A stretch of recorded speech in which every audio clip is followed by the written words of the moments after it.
yako right now. Tazokaya uchinja vibe round. Tazokaya uchinja vibe round.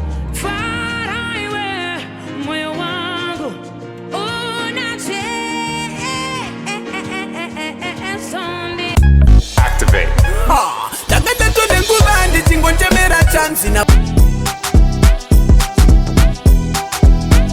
Nekuti ririko denga rakamirangiroti yakanzi harisi kuzopindwa nevanengozi ndarama mzvivi kumagumo kuna misodzi zuva nawe baba oh.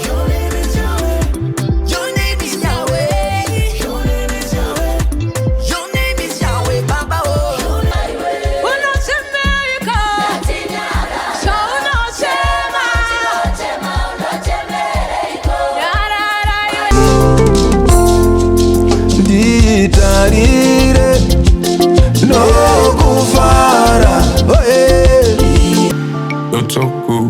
you're so good, and it's been time since I followed you. I'm so confused and I don't know you, but don't it's on my fikile.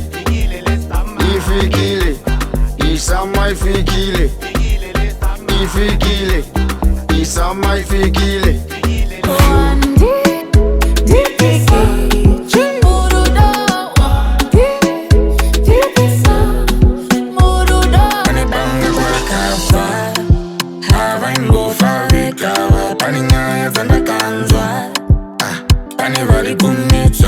Chapuda sema diro ndoku itama diro apana chancherera gomba bless aine kuti taisimbisana pandai macharajita kushinga kwemajita zvikanzi zvaita toda kunobata zvita basema chuni uresha tichitamba sema chuni tichitatanzira ndukenda inasaniweka kakula sikachua katodi uriweka tsamwa kunele pamana Tsamwa kunele pamana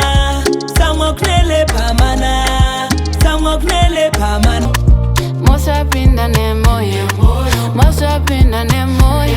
Haisi mosa pinda ne moyo. So oina kandinye pera matafela Achita itoda opita yangu mbela Usaziwa ito So anotsika vanhu vese vari pano vakaona ndondo no shampom pema popcorn mopa mamutisa kumangongongo munenge muchikondita kuniti sako kana nanura